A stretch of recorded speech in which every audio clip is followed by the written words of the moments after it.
نحمده ونستعينه ونستغفره ونعوذ بالله من شرور أنفسنا ومن سيئات أعمالنا من يهده الله فلا مضل له ومن يضلل فلا هادي له وأشهد أن لا إله إلا الله وحده لا شريك له وأشهد أن محمدا عبده ورسوله خير الهدي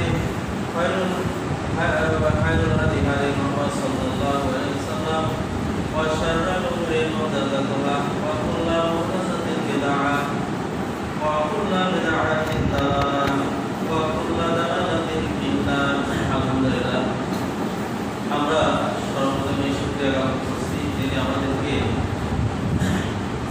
দয়া করে মায়া করে মেহেরবানি করে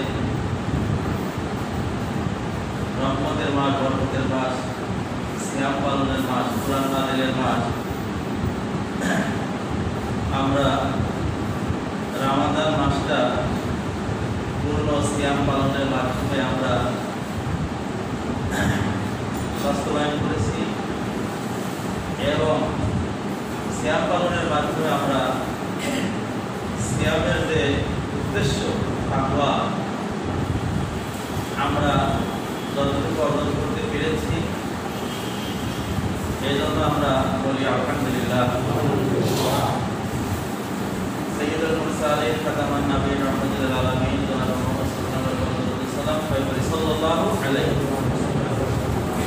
আজকে আমরা শাওয়াল মাসের প্রথম জুমা খুতবায় আমরা উপনীত হয়েছি। এজন্য আজকে শাওয়াল মাসের যে কি করণীয় ছিল এটা আলোচনা করার কথা, কিন্তু আসলে শাওয়াল মাসটা শুরু হয়ে যায় হজের মাস, হজের মৌসুম। কারণ হজের যে মৌসুম বা সময় এই শাওয়াল মাস থেকে শুরু করি, যুলকাআদা আর যুলহজ, যুলহজের 10 তারিখ পর্যন্ত শাওয়াল মাস এই এক মাস, আর যুলকাআদা মাস একটা, আর যুলহজ হজ মাসের 10, এই 2 মাস 10 দিন হচ্ছে হজের মৌসুম বলা হয়, হজ করার সময়। কারণ রমজানের পরে হজের প্রস্তুতি নেওয়া শুরু হয়। এজন্য আমি হজের আলোচনা করতে চাইছিলাম, কিন্তু এবার তো হজ হচ্ছে না, সরকারিভাবে এবার হজ বন্ধ করা হয়েছে বিশেষ কারণে, এই করোনা ভাইরাসের কারণে সারা বিশ্ব আতঙ্ক। কারণ হজে লক্ষ লক্ষ লোক জমায়েত হয়, প্রায় 1 কোটির মতো লোক জমায়েত হয়, সেখানে বড় একটা জমায়েত। আর এই জমায়েতটা আসলে করোনা ভাইরাসের জন্য খুবই আশঙ্কাজনক। এজন্য করোনা ভাইরাসের কারণে সরকার হজ বন্ধ রাখছে। এইবারে যে হজ বন্ধ তা না, কিন্তু অনেকবার হজ বিশেষ কারণে হজ বন্ধ থাকেছে। হ্যাঁ, ইতিহাসে দেখা যায় 40-42 বার হজ বন্ধ হয়েছে, কারণ বিশেষ কারণে। এইটা একটা কারণ আছে, এই করোনা ভাইরাস।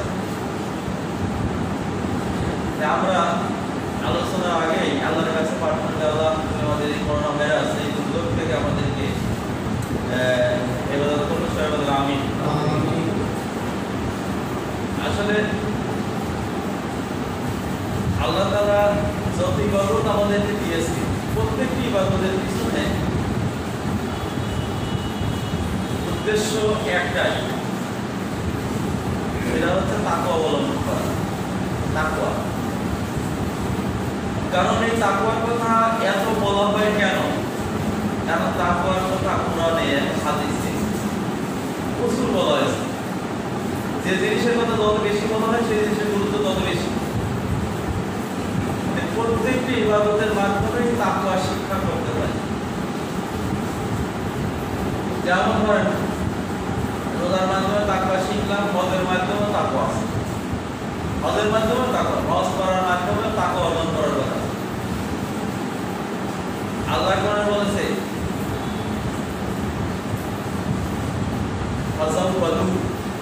তোমরা হজের সময় পাথেও নিয়ে হজে যাও, পাথেও।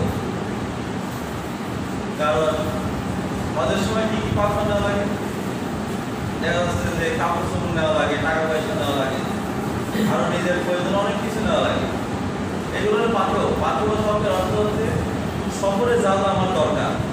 হ্যাঁ, আল্লাহ বললেন যে তোমরা তো অনেক কিছুই পাথেও নেবে, কিন্তু হজের আসল যে পাথেও, হজের যে আসল যে পাথেও সে তাকওয়া, খায়রুজ যাদি তাকওয়া। আল্লাহ বলে দিলেন তোমরা হজের সময় যত পাথেওই নেও কেন, কিন্তু তাকওয়ার উপরে আর কোনো পাথেও নাই। সুবহানাল্লাহ। তাহলে দেখেন হজের মাধ্যমে তাকওয়ার গুরুত্ব দেওয়া আছে। তাকওয়ার বলতে তাকওয়া আমরা কিন্তু অর্থ জানি ফেলেছি তাকওয়া কাকে বলে, কিন্তু এখন প্রত্যেক ইবাদতে তাকওয়া খাটানো। এখন রোজার মধ্যে যে আমরা তাকওয়ার অর্থটা জেনেছি, এই অর্থটাই আমরা হজে লাগাবো যাতে আমরা জানা পাচ্ছি। তাহলে কারণ তাকওয়া বলা হয়েছে এই জন্য হজের উত্তম পাথর হজের সময়, যেগুলো হজের সময় আল্লাহ আদেশ করেছে সব করা লাগে, আর যেগুলো নিষেধ করেছে সব বাদ দেওয়া লাগবে, এর নামই তাকওয়া।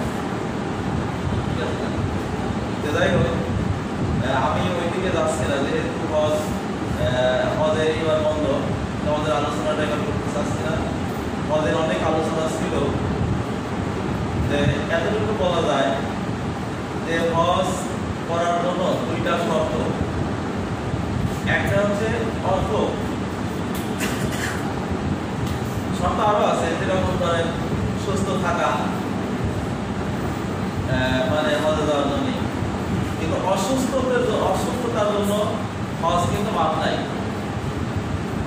যদি আপনার হজ ফরজ হয়ে যায়, একদম বলবিরাজ করা লাগবে। কিন্তু এই জন্যই হজের প্রথম শর্ত হচ্ছে আপনার সামর্থ্য থাকা, আসা যাওয়া যাতায়াত, অর্থ, বাড়িতে সংসারের খরচ এবং আসা যাওয়ার অর্থটা আপনি থাকতে পারছেন। এটা আমাদের বাংলাদেশের অনেকেরই আছে, কিন্তু একটা শর্ত আমাদের নাই, সেটা হলো যাতায়াত। কারণ যাতায়াত এখন নিষিদ্ধ, সরকারিভাবে নিষিদ্ধ। এই জন্য এখন আর্থিক দিক কিন্তু খরচ থাকলেও অর্থ আছে, কিন্তু যাতায়াত সমস্যা থাকার কারণে এবার আর হজ ফরজ না। হজ ফরজ হলে যাতায়াত সুবিধা থাকা লাগে, এবার যাতায়াত সুবিধা নাই, এই জন্য হজ টাকা থাকা সত্ত্বেও হজ ফরজও নাই। আল্লাহ কোরআনে বলেছে লিল্লাহি আলান নাসি হিজ্জুল বাইতি মান ইসতাতা ইলাইহি সাবিলা। মান ইসতাতা আছে, সক্ষম আছে, টাকা আছে, কিন্তু সাবিলা নাই। সাবিল মানে রাস্তা, রাস্তা হজে যাওয়া আসা অবস্থাটা আমাদের নাই। এই জন্য কিন্তু এবার হজ টাকা থাকা সত্ত্বেও হজ ফরজ। এই জন্য আমরা আগামীবার ইনশাআল্লাহ যদি আল্লাহ তাআলা পরিবেশ ভালো করেন, আল্লাহর কাছে চাই আল্লাহ এই হজের মধ্যে একটা নিয়ামত যারা নিয়ত করেছিলেন তাদেরকে এই নিয়তটা আগামী বছর পূরণ করার প্রবৃত্তি সবাই। আমি আজকে যে আলোচনাটা আমি করার জন্য নোট করেছি যে এই তাকওয়ার সাথেই সংশ্লিষ্ট, তাকওয়ার সাথে। কারণ তাকওয়ার ওয়াজ করে তো শেষ করা যাবে না, প্রত্যেক সময় কিছু কিছু আলোচনা করে শেষ করা লাগবে। এখন তাকওয়ার সাথে আমি একটা আয়াত, এখানে আয়াত আছে 4টা, সূরা নাজিয়াত থেকে 37 থেকে 41 নম্বর আয়াত, এই 4টা আয়াত আমি নোট করেছি। এই আয়াতটা ব্যাখ্যা করে আমি আমার বক্তব্য শেষ করব। আল্লাহ রাব্বুল আলামিন বলেছেন মা মা ইন্নাল জাহিমা হিয়াল মাওয়া ওয়া আম্মা মান খাফা মাকামা রাব্বিহি ওয়া নাহান নাফসা আনিল হাওয়া ফা ইন্নাল জান্নাতা হিয়াল মাওয়া। এখানে আল্লাহ তাআলা বলছেন মানুষ দুই শ্রেণী, এক শ্রেণীর মানুষ জান্নাতি, এক শ্রেণীর মানুষ জাহান্নামী। এখন কে জান্নাতি আর কে জাহান্নামী এই আয়াতের মধ্যে আল্লাহ বলেছেন। এই আয়াতের মধ্যে বলছে এই আয়াতটা যদি আমরা আমল করি, এই আয়াতই আমাদের জীবনের জন্য যথেষ্ট বদল লাগবে। কারণ কে জাহান্নামে যাবে আর কে জান্নাতে যাবে এই চারটা আয়াতের মধ্যে রয়েছে। আমি সংক্ষিপ্ত আকারে ব্যাখ্যা করব, ব্যাখ্যা অনেক ব্যাপক। যে প্রথমে আল্লাহ বলছেন যে কারা জাহান্নামী, জাহান্নামীদের আলোচনা আগে আছে। দুইটা কাজ করলে সে জাহান্নামী। এক নম্বর,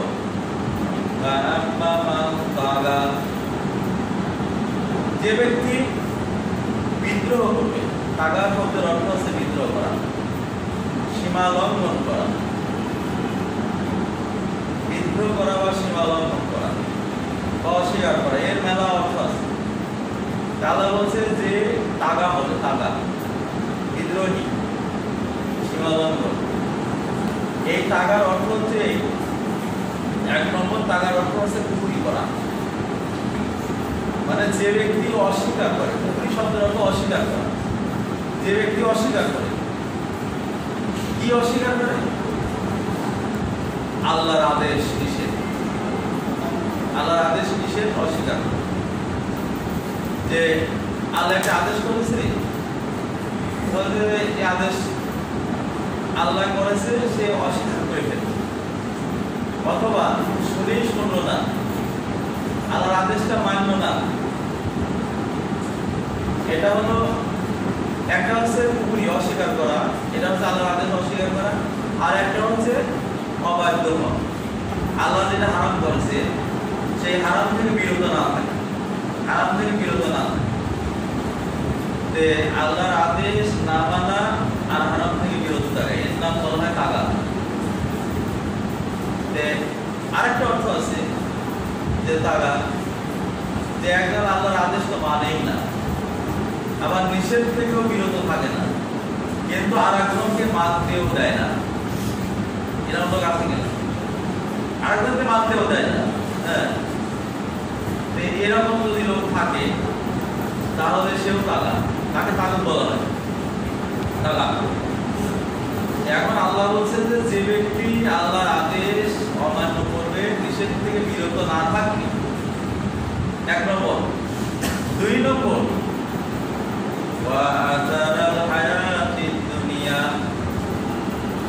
দুনিয়াকে সে অগ্রাধিকার দেয়। যে ব্যক্তি আল্লাহর আদেশ তো মানেই না, আবার কি করে? দুনিয়াকে অগ্রাধিকার দেয়, অগ্রাধিকার দেয়। এই দুইটা কাজ যে করবে আল্লাহ বলে দিলেন, অবশ্যই অবশ্যই, এখানে কিন্তু ইন্না শব্দ ব্যবহার করছে আল্লাহ, তাকিদ, অবশ্যই অবশ্যই সে জাহান্নামী। বলেন না, একেবারে সোজা কথা, একেবারে সোজা। এই তাগার মধ্যে রয়েছে কিন্তু তাকওয়া। আদেশ না মানা হচ্ছে তাগা, নিষেধ থেকে বিরত না থাকা হচ্ছে তাগা, আর আদেশ মানা এবং নিষেধ থেকে বিরত নাম তাকওয়া। যদি আপনি আদেশ মানেন আল্লাহ, নিষেধ থেকে বিরত থাকেন, তাহলে আপনি তাকওয়া অবলম্বন করলেন। তাকওয়া অবলম্বন করলে আপনি জাহান্নামে যাওয়া লাগবে। এই জন্য আমাদের এই আয়াতটার উপর গুরুত্ব দিতে হবে যে আমরা দুনিয়াকে কিভাবে অগ্রাধিকার দিই। এটা তাফসীরে বলা হয়েছে যে দুনিয়াকে অগ্রাধিকার দেওয়ার অর্থ হচ্ছে যে কাজটা করলে দুনিয়াতে সাময়িক কিছু লাভ হবে, আখিরাতে ক্ষতি হবে, আখিরাতে ক্ষতি হবে। এই কাজ করা মানেই হচ্ছে দুনিয়াকে অগ্রাধিকার করা। যেমন ধরেন এখন নামাজ আল্লাহর আদেশ না, এখন নামাজ পড়তে গেলে অনেকে মনে করে যে নামাজ পড়তে তো সময় ব্যয় হবে, নাউজুবিল্লাহ, যে যত সময় বলে নামাজ পড়বো রে তত সময় একটু কাজ করে না, কাজ করলে তো কিছু বেনিফিট পাওয়া। নাউজুবিল্লাহ, এরকম লোক আছে কিনা? কিছু লোক বলেই যে নামাজ পড়ে কি পেলেন। এখন যদি নামাজ পড়তে আপনি কাজ করেন তাহলে দুনিয়ার মধ্যে কিছু লাভ হলো, কিন্তু আখিরাত আপনি বরবাদ করে দিলেন, ক্ষতিগ্রস্ত করে দিলেন।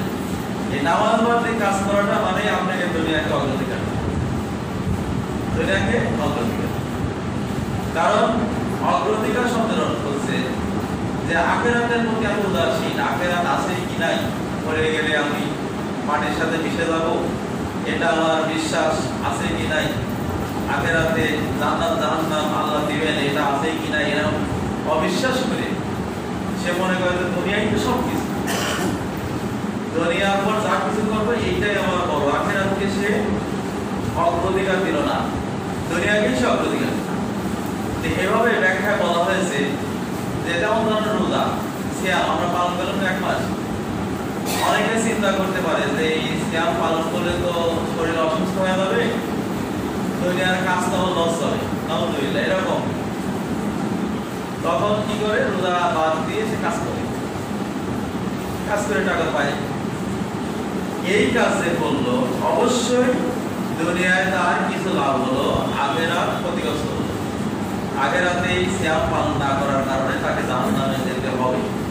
তাহলে এই ধরনের লোক কিন্তু দুনিয়াকে সে অগ্রাধিকার দিবে। এইভাবে আমি ব্যাখ্যা করতেছি তাফসীর যে দুনিয়াকে আমরা কিভাবে অগ্রাধিকার দিই, যে দুনিয়ায় যে কাজ করলে সাময়িক লাভ, এটা কিন্তু সাময়িক লাভ। সাময়িক লাভ এই জন্য যে একটা মানুষ দুনিয়ায় কয়দিন বেঁচে থাকে বলেন? সর্বোচ্চ 100 আমি ধরে নিলাম, এখনো মধ্যে 100 বাঁচবেই না। তাহলে এই 100 বছরের জন্য আমি দুনিয়ায় লাভের জন্য আমি আখিরাতকে বরবাদ করি। একজনের যাকাত দেওয়া লাগে, যাকাত খরচ হয়েছে, কিন্তু সে যাকাত দিল না। কেন দিল না? যাকাত দিলে আমার টাকা কমে যাবে, মাথায় কাম পায়ে ফেলে আমি টাকা কামাই করেছি আর এই টাকা আমি দিয়ে দেবো। তাহলে এটা সে টাকা কিছু টাকা না দিয়ে তার কাছে থাকলো, আর যাকাতের কুফল তো বর্ণনা করেছি, কিন্তু আখিরাত সে ক্ষতিগ্রস্ত হলো, এই যাকাতের কারণে সে জাহান্নামে যাবে। এইভাবে হজ করলে অনেক টাকা লাগবে, হজ না করে টাকাটা সে রেখে দিল, এই হজের কারণে সে জাহান্নামে যাবে। এটা আল্লাহর হকের কথা। আর বান্দার হক যেরকম যে আমি একজনকে ঠকালাম, ঠকায় কিছু অর্থ আমি আত্মসাৎ করলাম, আচ্ছা আত্মসাৎ করলে কিছু লাভ হলো না? লাভ হওয়ার পরে দেখা যাচ্ছে যে দুনিয়ায় সাময়িক কিছু লাভ হলো, কিন্তু আখিরাতে আমার এর বেনিফিট দিতে হবে, তাহলে আখিরাত ক্ষতিগ্রস্ত হলো না? এটার অর্থ এই যে কাজ দুনিয়ায় করলে সাময়িক লাভ হয়, আখিরাত ক্ষতিগ্রস্ত হয়, আখিরাতে তার আযাব ভোগ করতে হয়, সেই কাজ করাটাই হচ্ছে আল-আখার আল-হায়াতের দুনিয়া। যে ব্যক্তি দুনিয়াকে অগ্রাধিকার দিল। এখন আমরা দুনিয়ায় আল্লাহর ভক্ত নামাজ রোজা হজ যাকাত ওইগুলি মানে ওই দায়িত্ব আমাদের না, কিন্তু বান্দার হক, একজনের হক আপনি নষ্ট করেছেন যেভাবেই হোক। আপনি যদি একজনকে গালি দেন, সে যদি মনোকষ্ট পায় অন্যায় হবে, এটাও তার হক নষ্ট করলেন, এর জন্য আপনার আখিরাতে ক্ষতিগ্রস্ত হবেন। একজনের কাছে ঋণী হলেন, আখিরাতে ক্ষতিগ্রস্ত। একজনের সম্পদ আপনি আত্মসাৎ করলেন, কেউ জানে না, পৃথিবীতে আল্লাহ তো জানে। আপনি ওজনে কম দিলেন, আপনি খাদ্যে ভেজাল দিলেন, আপনি সুদ খাইলেন, ঘুষ খাইলেন, যত পাপ আছে, যত অন্যায় আছে, সব অন্যায় যদি আপনি করেন, আখিরাতে আপনার ক্ষতিগ্রস্ত আপনি হবেন। এই আয়াতের ব্যাখ্যা হচ্ছে যে কাজ করলে দুনিয়ায় সাময়িক লাভ, আখিরাত ক্ষতিগ্রস্ত হবে। এইভাবে আমরা যদি ক্ষতিগ্রস্ত করি, আল্লাহ বলছে 2টা কাজ। 1 নম্বর আল্লাহর আদেশ যে অমান্য করে, নিষেধ থেকে বিরত থাকে না, এটা এই টাকা আর দুনিয়াকে অগ্রাধিকার দেয়, সে অবশ্যই জানতে হবে। আমরা দুনিয়ায় কিন্তু অনেকভাবে অগ্রাধিকার দিয়ে থাকি, যে একজনের চোখ ফাঁকি দিয়ে দেখা যাচ্ছে যে আমি আত্মসাৎ করলাম, কিন্তু এটা হলো ইমানের দুর্বলতা। ইমান যদি আমার মজবুত থাকতে আমি এটা পারতাম না, কারণ ইমান আমার মজবুত নাই জন্যই আমি একজনকে ফাঁকি দেওয়ার সুযোগ পাচ্ছি। কারণ দুনিয়ায় যদি কেউ অগ্রাধিকার দেয়, একজনকে ঠগায় নিজে লাভ করে, তাহলে আখিরাতে কি ক্ষতি হবে? একটা হাদিসে আছে আল্লাহ রাসূল বলছেন যে আখিরাতে সবচেয়ে ক্ষতিগ্রস্ত ওই ব্যক্তি হবে যে পাহাড় সমান নেকি নিয়ে উঠবে, নেকি নিয়ে পাহাড় সমান। কিন্তু মানুষের কাছে যে ঋণ আছে, এই ঋণ দিতে দিতে সব নেকি শেষ হয়ে যাবে। একজন এসে বলবে, ইয়া রাব্বাল আলামিন, এই লোক আমাকে কষ্ট দিয়েছিল, গালি দিয়েছিল, আমি ক্ষমা করবো না। তখন আল্লাহ বলবেন, তুমি আমার এই বান্দাকে কষ্ট দিয়েছিল, তার কাছে মাপ চাও নাই, সে এখন প্রতিফল চাচ্ছে। তখন সে বলবে, আল্লাহ আমি এখন কি দেবো, আমার তো টাকা নাই। আল্লাহ বলবে, তোমার নেকি কিছু দিয়ে দাও, নেকি দিয়ে দেবে। আরেকজন এসে বলবে, ইয়া রাব্বাল আলামিন, আমার তো কিছু অর্থ ঋণ ছিল, আমাকে ঋণ দেয় নাই, ঋণের পরিবর্তে দেওয়া হবে। আমার জানাগুলো কিন্তু এগুলো, কিন্তু অজানাগুলো আল্লাহ তাআলা বলবেন যে তুমি তো গোপনে অমুকের সম্পদ আত্মসাৎ করেছিলে, ঠকাইছিলে, আমারও বান্দা তো জানে না, আমি তো জানি। তখন আল্লাহ ওই নেকিগুলো নিয়ে নিয়ে দিতে দিতে শেষ হয়ে যাবে। সহিহ হাদিস। তারপরে লোক আসতেই থাকবে। তখন বলি, ইয়া রাব্বাল আলামিন, আমার তো জানাই গেছে সব শেষ, এখন কি দেবো? তো বলছে, তো অমুকের গুনাহ কিছু দাও। গুনাহ নিতে নিতে নিতে আবার পাহাড় সমান গুনাহ হয়ে যাবে। আল্লাহ বলছে, আল্লাহ রাসূল বলছেন ওই গুনাহ নিয়ে সে জাহান্নামে যাবে। বলেন নাউযুবিল্লাহ। তাহলে কিন্তু এই আয়াতের ব্যাখ্যা যে দুনিয়ায় এরকম আপনার স্বার্থের জন্য কত মানুষকে ঠকাইছেন, কত মানুষের সম্পদ আত্মসাৎ করেছেন, তাহলে আপনি দুনিয়াকে অগ্রাধিকার দিচ্ছেন, যার কারণে আপনি আখিরাতে ক্ষতিগ্রস্ত হবেন, জাহান্নামে যেতেই হবে। এই যে ফল। তাহলে দেখেন, দুনিয়ায় আমি লাভের জন্য মানুষকে ঠকাইছি, আখিরাতে সেই ঠগার প্রতিবাদ দিতে দিতে দিতে দিতে আমি আবার এখন নিশ্চয় জাহান্নামে আমার যাওয়া লাগবে। তাহলে আখিরাত বরবাদ করা হলো না? এজন্য সাবধান, খুবই সাবধান, দুনিয়াকে অগ্রাধিকার দেওয়া যাবে না। এটা হলো দ্বিতীয় নম্বর আয়াতে। وَأَمَّا مَنْ خَافَ مَقَامَ رَبِّهِ وَنَهَى النَّفْسَ عَنِ الْهَوَى فَإِنَّ الْجَنَّةَ هِيَ الْمَأْوَى। আর দুইটা কাজ করে জান্নাতে যাওয়া লাগবে। সুবহানাল্লাহ। আল্লাহ যেন আমাদের তৌফিক দেয় দুইটা কাজ করার। এক নম্বর কাজ, وَأَمَّا مَنْ خَافَ مَقَامَ رَبِّهِ, যে ব্যক্তি দুনিয়ার পর ভয় করে চলে। মাকাম রব্বিহি, খাফা মানে ভয়। এই ভয় করে দুনিয়ার পর চলে। কিসের ভয়? মাকাম রব্বিহি, আখিরাতে আল্লাহর সামনে দাঁড়িয়ে আমার হিসাব দেওয়া লাগে। আমার হিসাব দেওয়া লাগে। আমি দুনিয়ায় যা করছি এই কাজটার হিসাব আল্লাহর কাছে আমার দেওয়া লাগবে। এই ভয় করে যারা চলে, এই ভয় করে আমি একজনের ঠকাচ্ছি, ঠকানোর সময় আমার মনের মধ্যে এই কথাটা আসা লাগে যে আমি তো অনেক ঠকাচ্ছি, কিন্তু আখিরাতে একটু অনেক দেওয়া লাগবে না, আমার এই পাওনা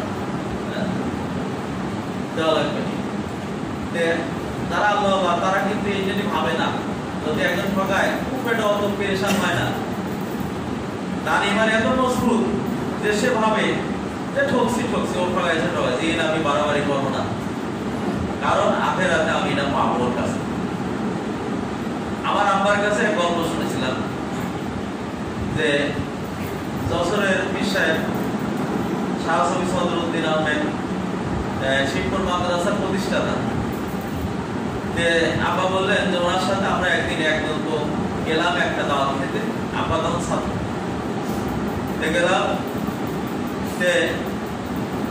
হুজুর একজন বলছে যে একটা আতা ফল ছেড়ে তেমন আতা ফল ছেড়ে না মানুষ, ছেড়ে বেড়েছে পেয়ে না, কারণ আতা ফল গাছই নেই।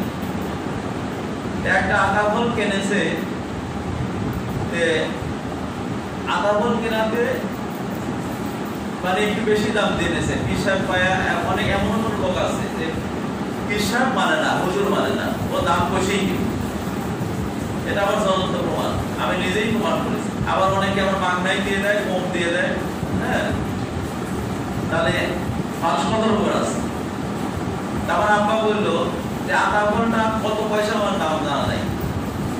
দেওয়ার পরে যে হুজুরকে একজন এসে বলো, হুজুর আধা ঘন্টা কত বেছে, এত বেছে, পরিমাণটাও ওরা নাই। বলছে যে হুজুর আপনার তো ঠকা গেছে, এইসব আধা ঘন্টা এই দামে কিনি আমরা, আপনার কাছে বেশি দিয়েছে, কোন বাট করা আপনার কাছে বেশি নিল। আমার দশের কিসা বলছে যে না বাবা আমি ঠকি নাই, আমি ঠকি নাই। সুবহানাল্লাহ বল। কারণ যদি আমার ঠকা, আখিরাতে আমাকে দিয়ে দেবো। দুনিয়ায় আমার ঠকা কিন্তু ঠকা না, দুনিয়ার ঠকা কোনো ঠকাই না। এই দুনিয়ার ঠকার জন্য মানুষ জাহান্নামে যাবে না, আখিরাতের ঠকার জন্য মানুষ জাহান্নামে যাবে। তে বলছে যে আমি ঠকি নাই বাবা, ঠকি নাই, যে আমার ঠকাছে ঠিক ঠকছে। এর নাম হলো ঈমান, এর নাম হলো আখিরাতের ঈমান।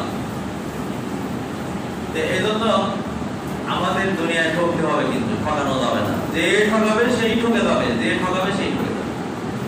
দুনিয়ায় ঠকানো যাবে না, ভাইকে ঠকানো যাবে না, প্রতিবেশীকে ঠকানো যাবে না, বন্ধুকে ঠকানো যাবে না, ব্যবসা বাণিজ্যে ঠকানো যাবে না। আমি মিথ্যা কথা বলে ব্যবসা করে ঠকায় কিছু সম্পদ বেশি করলাম, এটা কিন্তু আখিরাতে আমি ঠকে যাবো, আমার দিতে হবে। কি দরকার দুনিয়ার পর? আপনি হালাল জীবনযাপন করে দেখেন কত শান্তি, তৃপ্তি। হারামে আরাম নাই, অথচ হারামে আরাম নাই। হারাম উপার্জন করে দুনিয়ায় আপনি যেরকম কষ্টে রবেন, আত্মায় শান্তি পাবেন না, আখিরাতেও তো আপনি জাহান্নামে গেলেন, তাহলে লাভ করুন। এই জন্য এক নম্বর হচ্ছে যে আপনি আল্লাহর কাছে দাঁড়িয়ে হিসাব দেওয়ার ভয় করে চলবেন। যেটাই করবেন চিন্তা করবেন এটা হিসাব করতে হবে আল্লাহর কাছে, আমি কি হিসাব করব, হিসাব কি আমি হিসাব করব। আল্লাহ কিন্তু হিসাব দানকারী, হিসাব গ্রহণকারী। ইন্নাল্লাহা সারিউল হিসাব, আল্লাহ বলেন আমি দ্রুত হিসাব গ্রহণকারী এবং সূক্ষ্ম হিসাব গ্রহণকারী। সামান্যতম যদি তোমরা সীমা লঙ্ঘন করে হিসাব করো, ইয়ালামু বাইনাল উয়ুন, আল্লাহ বলেন যে আমি এমন হিসাব গ্রহণকারী যে তোমার চোখের যে লুকোচুরি এর হিসাব আমি নেব। সুবহানাল্লাহ। পাকা চোখে তুমি তাকাচ্ছ এটা মহিলার দিকে, তুমি চোখটা পাকা পাকা করে ক্যারেক্টারের চোখে তুমি মহিলার দিকে তাকাচ্ছ, আল্লাহ বলছে যে এটাও আমি জানি, এই হিসাবও আমি নেব। ঠিক আছে? আর আমার যদি আল্লাহর ভয় থাকে, এই হিসাব আল্লাহ নেবেন, তাহলে আমি তাকাতে পারবো না অন্যায় ভাবে, আমি অন্যায় ভাবে তাকাতে পারবো না, এই হিসাব আল্লাহ নেবে। একজন গান ঠকাতে পারবো না। সাহাবায়ে কেরামদের মধ্যে এই আমলগুলো ছিল, তারা কিন্তু ঠকাইতো না মানুষ। এক বুখারী সাহেবের হাদিস, সে তো এর আগেও বলেছি যে এক সাহাবা জমি বেচেছে, আর এক সাহাবার কাছে জমি বেচেছে। জমিনে একটা মোহর পাইছে স্বর্ণে, যে কিনেছে সে মোহরটা পায়, মোহর লিডার যার কাছ থেকে কিনেছে তার বাড়িতে হাজির। ভাই বাড়িতে আছে, কি ভাই খবর কি? বললেন যে আপনার কাছে জমি কিনেছে, আপনার জমি চাষ করতে একটা স্বর্ণের মোহর পাইছে, সে মোহরটা নেন তো। না ভাই আমি নিতে পারবো না, কারণ আমি জমি পেয়েছি, জমির মধ্যে যা আছে সব আপনি, কারণ এই মোহর জমিতে ছিলাম জানিও না, জমি সব বেঁচে দিছি, সব আপনার মোহর। সুবহানাল্লাহ। তারা কিন্তু দুনিয়াকে অগ্রাধিকার দেয় নাই, দুনিয়াকে লাফি মারেছে। সাহাবায়ে কেরামদের জীবনে যদি বলা হয় যে অবাক হয়ে যাওয়া লাগে যে তারা দুনিয়াকে কিভাবে তুচ্ছ তাচ্ছিল্য করছে, আখিরাতকে কতই রাখতে পারে। আচ্ছা বলেন তো, এইরকম যদি হতো তাহলে আমরা তো তার দাওয়াত দিয়ে খাওয়াইতাম যে ভাই আপনি খুব ভালো কাজ করেছেন নাকি, এই মোহরটা নিয়ে এসেছেন, বসেন নাস্তা করেন, আপনাকে ধন্যবাদ, তাই বলতেন না? কি সাহাবা কি বলছে? বুখারী শরীফের হাদিস, না না না এই স্বর্ণ আমি নিতে পারবো না, আপনি নিয়ে যান তো, কারণ আমি জমি বেচছি, জমির মধ্যে যা আছে সব আপনি। না না আমি নিতে পারবো না, আমি তো জমি কিনেছি, মোহর কিনি নেই, এই মোহর আপনার। দুইজন না নেওয়ার জন্য মানে তর্ক বিতর্ক। বলছে যে তাহলে কি করা যায়? হযরত আবু বকর তখন খলিফা, হযরত আবু বকর খলিফাটা যায় বলছে যে আপনার মুমিনে আমরা এই সমস্যায় পড়েছি, এই সমস্যায় পড়েছি।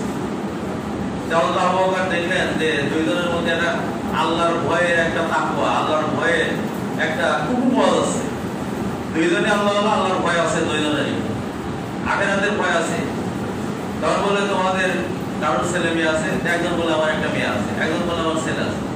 তা আমিরুল মুমিনিন হযরত আবু বকর রাদিয়াল্লাহু বললেন যে শোনো, তোমার ছেলের সাথে তোমার মেয়ের বিয়ে দিয়ে দাও, আর এই মোহরটা দুইজনের দিয়ে দাও। সুবহানাল্লাহ। এর নাম হলো তাকওয়া। এই যে রমজান মাসে যা ওয়াজ করেছি, এটা একটা তাকওয়ার একটা নমুনা। তাকওয়ার একটা নমুনা। আল্লাহ ভয় দুনিয়ার পর, আমরা দুনিয়া আখিরাত যেখানে যাই যাক, আখিরাত দুনিয়া আগে ঢুকে নেই। এজন্য এর নাম হচ্ছে ভয়, আল্লাহর ভয়। ব্যাখ্যা অনেক আছে। আর 2 নম্বর হচ্ছে ওয়ানাহান নাফসা আনিল হাওয়া। 2 নম্বর কাজ, সে নফস খেয়াল খুশি অনুসরণ করে না। খেয়াল খুশি কয়েক সময় আগে বলেছি যে মানুষের মধ্যে সবচেয়ে বড় ব্যাধি 2টা, বলে নাই? একটা আছে খেয়াল খুশির অনুসরণ করে, এটা বড় ব্যাধি। খেয়াল খুশির অনুসরণ করবে না, নাহা নিষেধ বাধা দিবে খেয়াল খুশিকে। অন্তর যা চাবে তাই সে করবে না, অন্তর যা চাবে তাই করবে না। সে দেখবে যে আসলে আমার অন্তর যেটা চাচ্ছে, দেখি শরীয়তের অনুমোদন আছে কিনা, এটা শরীয়তে আল্লাহ এটা করা জায়েজ করছে কিনা, না জায়েজ করছে, এটা আগে দেখবে। কারণ আমার তো হিসাব দেওয়া লাগবে না আল্লাহর কাছে। আল্লাহ যখন বলবে যে তুমি তোমার মন যা চাইছে তাই তুমি করে গেছো, আমি যে আদেশ দিলাম তা তুমি করো না, তখন আমি কি চাও? এই ভয়টা তার আছে। আমরা কিন্তু এই ব্যাধিতে সবাই জড়িত। আমি সমাজের যে চিত্র দেখছি, সাধারণ জনকে আমি বলবো না, আমরা আলেম ওলামারাও নফসের চাহিদা এখন চলাফেরা শুরু করে দিয়েছি। কারণ আমাদের ইলমের গভীরতা কম, আমাদের ইমানের দুর্বলতার কারণে আমরাও এখন নফসের চাহিদা অনুযায়ী চলছি। এটা না হবে না। নফসের চাহিদা অনুযায়ী যদি আপনি চলেন, ফাইনাল মানে যদি চলেন ফাইনাল জাহিমে গেল, আপনার স্থান জানান না। আর নফসকে কন্ট্রোল করে, নফসের বিরুদ্ধে জিহাদ করে যদি আপনি আল্লাহর আদেশ এবং নিষেধ অনুযায়ী চলেন, আল্লাহ বলেন ফাইনাল জান্নাতা হিয়াল মাওয়া, অবশ্যই অবশ্যই তার স্থান জান্নাত। সুবহানাল্লাহ। কথা কিন্তু নফসের চাহিদা অনুযায়ী চলা যাবে না। এখন নফস কি চায় বলেন? একজনকে ঠকানো চায়, আমার সম্পদ বেশি হোক, নফস খাইতে চায়। মানুষের চাহিদা 2টা, একটা আছে পেটের চাহিদা, আর একটা আছে যৌবনের চাহিদা, যৌবনের চাহিদা। এই 2 চাহিদা আল্লাহ আকর্ষণ দিয়ে সৃষ্টি করেছে। এতে এই চাহিদাটা থাকবে, কিন্তু এই চাহিদাটা কিন্তু একবার ধ্বংস করে দেওয়া হবে না। এখন একজন যদি বলে যে নাউজুবিল্লাহ, এই যৌন চাহিদা থাকলেই তো আমি জিনা করে ফেলা দেবো, আমি যৌন চাহিদাটা নষ্ট করে দিই যাতে আর জিনার কাছে আমার যাওয়া না লাগে, নাউজুবিল্লাহ, এটা হারাম হারাম হারাম। যৌন চাহিদা, যৌন শক্তিটা ঠিক রাখতে হবে, ঠিক রেখে যৌন চাহিদা আল্লাহর নির্দেশ অনুযায়ী চালাতে। এখন যৌন চাহিদা মেটানো যায়, অবৈধভাবে ব্যভিচারের মাধ্যমে মেটানো যায় না, কিন্তু এটা আল্লাহ হারাম করেছে। লা তাকরাবু জিনা, খবরদার জিনার কাছে যেও না। এইটা যদি আমার নফস আছে না, আমি জিনা করব, কিন্তু এই নফসকে বাধা দিতে হবে, সংগ্রাম করতে হবে নফসের সাথে, যে না না জিনা করা যাবে না, জিনা করলেই জাহান্নাম। এখন আমার এই চাহিদাটা কিভাবে মেটাবো? আল্লাহ বলছে তুমি বৈধভাবে বিয়ে করো। এই বিবাহের মাধ্যমে এই যৌন চাহিদাটা যদি আমরা মেটাই, তাহলে আল্লাহর নির্দেশ অনুযায়ী যৌন চাহিদাটা মেটানো। তার যদি আপনি দাদা করেন, জিনা ব্যভিচার করেন, তাহলে বোঝা যাচ্ছে আপনি দুনিয়াকে অগ্রাধিকার দিলেন। এই জিনার কারণে আপনাকে জাহান্নামে যেতেই হবে, জাহান্নামে যেতেই হবে। পেটের খিদা, পেটের খিদার কারণে আমি একজনকে চুরি করতেছি, অন্যায়ভাবে কাজ করতে। সবাইকে আমরা 1 দিন 2 দিন না খেয়ে থাকিছে, কিন্তু মানুষের সম্পদ নষ্ট করে নাই, মানুষের সম্পদ অন্যায়ভাবে ভোগ করে নাই, না খেয়ে থাকছে।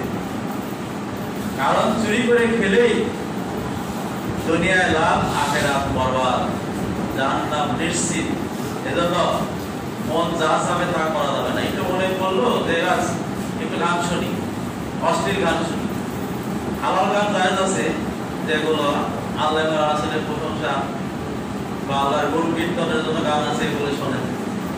যৌন উত্তেজনা বৃদ্ধি করে অবৈধ গানগুলো এই যে বাজনা, এগুলো তো হারাম। মন চাইলে একটু মহিলার ছবি মুভি দেখি নাকি, এখন তো যুবকদের ঘরে ঘরে এখন পকেটে, এগুলো বাদ দিতে হবে, চেষ্টা করতে হবে যে না আমার মন চাচ্ছে একটু দেখি, দেখা হবে না, কারণ এর হিসাব আমার দিতে হবে। যাই হোক, আমরা ব্যাখ্যা করার সময় নাই। একটা এই আয়াতের একটা হাদিস ছিল বড়, আমি লিখে আনছিলাম, তার সময় শেষ। তবে এই হাদিসের কিছু কথাগুলো আমার এই বক্তব্যের মধ্যে এসে গেছে, হাদিসটা বলার সময় পেলেন না। যাই হোক, আমরা আপাতত এতটুকু বুঝলাম যে দুইটা কাজ করলে জান্নাতে তাগা, আল্লাহর আদেশ অমান্য করা, নিষেধ থেকে বিরত না থাকা, এটা একটা। দুই নম্বর হচ্ছে দুনিয়াকে অগ্রাধিকার করা। আর দুনিয়া অগ্রাধিকারের অর্থ কিন্তু সহজ, একবারে বলে দিলাম, সেটা হলো যে কাজ করলে সহজ পথে বোঝার এটা করতে, যে কাজ করলে দুনিয়ায় কিছুটা লাভ হবে, আখেরাতেই ক্ষতিগ্রস্ত হবে ওই কাজ যারা করবে, তারা দুনিয়াকে অগ্রাধিকার দিল, সে জান্নাতে যাবে। আর দুইটা কাজ হচ্ছে আমরা দুনিয়ার পর যাই করি না কেন আল্লাহর ভয় করে চলবো, আল্লাহকে ভয় করে চলবো। কারণ আমাদের সমাজে দুধের মধ্যে পানি মিশানো আছে কিনা বলেন? আছে তো। কিছুদিন আগেও আমাকে একজন বলছে আমাকে দুধের মধ্যে পানি মিশানো, হ্যাঁ আমি জানি না, আমরা জানি, কিন্তু একজন বললো যে মিশাই, বললো যে দুধ গাঢ় তো একটু পানি মিশালে টের পাওয়া যায় না, হ্যাঁ এরা আছে তো। আর এই দুধের মধ্যে পানি মিশানো কেউ পৃথিবীতেও জানলো, কিন্তু এই পানি মিশানো আমি আপনি কিনলেন, এটা কিন্তু আখেরাতে তার দিত। আর এটা ঘটনা আছে, হযরত ওমর রাদিয়াল্লাহু আনহু মানুষের ধারে ধারে ঘুরতে ঘুরতে মানে মানুষের অভাব অভিযোগ দেখতো, রাত্রে দেখে যে একটা কুঠি, একটা ছোট্ট একটা কুঠিরের মধ্যে ফিসফিস করে কথা বলতেছে।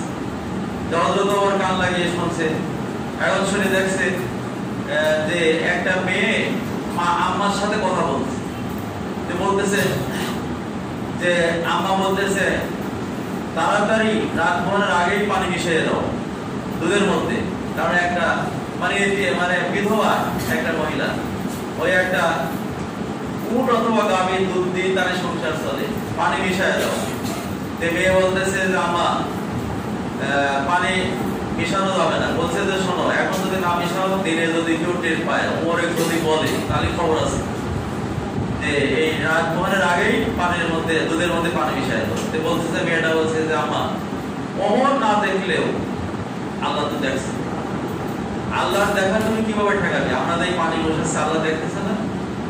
আল্লাহ তো দেখতেছে, আল্লাহর ভয়ে আমাদের পানি মিশানো যাবে না। সুবহানাল্লাহ বলে। হযরত ওমর এই কথাটা শুনলেন, শুনে বাড়িতে চলে আসলেন, এসে ছেলেকে বললেন যে ছেলে তুমি রেডি হও, আমি তোমার পাত্রী পেয়েছি, আমি তোমার বিবাহের জন্য একটা পাত্রী পেয়েছি, একেবারে বিধবা একদম কুঠি একবারে করি পাত্রী পেয়েছি, তোমার বিয়ে দেওয়া হবে। যে ওই মেয়ের সাথে হযরত ওমর বিয়ে দিলেন, এরা বিশাল ঘটনা আছে। এখানে হযরত ওমর কি দেখলেন? বিবাহের জন্য তাকওয়া দেখছে, আল্লাহর ভয়ে, সে এটাই আল্লাহর ভয় যে আমি দুনিয়া যাই অন্যায় করছি আল্লাহ দেখতেছে, এই ভয়ে আমি অন্যায়টা করবো না। ওই মেয়েটা কিন্তু দুধ মিশানো, পানির মধ্যে দুধের মধ্যে পানি মিশানো, এটা কিন্তু আল্লাহর ভয়ে মিশায়নি। আপনারা যারা গাভী আছে, আপনারা এই কথাটা মনে রাখবেন, পানি মিশায় নাই, এজন্য বিয়ে দিল। এই জন্য তাকওয়াটা কিন্তু এটা হলো তাকওয়ার একটা শর্ত। যাই হোক, পানি মিশানো এটা যাবে না, যদি মিশান আখেরাতে কিন্তু আপনাদের দিতে হবে। আল্লাহ আমাদেরকে সবাইকে এটা গ্রহণ করার তৌফিক দিকে, আর বিশেষ করে একটা হচ্ছে আল্লাহর ভয়ে দুনিয়ার পর চলা, দুই নম্বর হচ্ছে নফস যা করবে তা আমি করবো না, নফস আছে এটা করি। আপনার দেখতে হবে যে এটা শরীয়তের অনুমোদন আছে কিনা, শরীয়তে এটা জায়েজ কি না জায়েজ করছে এটা দেখা লাগবে, দেখে তারপরে আমার করতে হবে। যাই হোক, আমরা আল্লাহর কাছে প্রার্থনা করি, আল্লাহ তুমি আমাদেরকে এই আয়াতটা, এই 4টা আয়াত আমরা ব্যাখ্যা শুনলাম, আদেশ আর নিষেধ, কোন কাজ করলে জান্নাতে যাওয়া লাগবে, কোন কাজ করলে জান্নাতে যাওয়া লাগবে, এটা আমরা জানলাম। আল্লাহ তুমি আমাদের সবাইকে এই আমলের পর তৌফিক দিন, সবাই বলেন আমিন। আর বিশেষ করে করোনা ভাইরাস থেকে আমরা দোয়া করি যে আল্লাহ তুমি আমাদেরকে সবাইকে এই করোনা ভাইরাস থেকে আমাদেরকে হেফাজত করো, সবাই বলেন আমিন। আর যেটা বলতেছি যে আমি ঈদের নামাজে বলেছি 6টা রোজা আছে, আপনারা 6টা রোজা রাখবেন। এই 6টা রোজা রাখলে এই 6টা রোজা যদি আপনি এই 6 মাসে, তাহলে 1 বছর রোজা রাখার সব পাওয়া যাবে। এই বলে আমি আমার বক্তব্য শেষ করছি। আসসালামু আলাইকুম ওয়া রাহমাতুল্লাহ।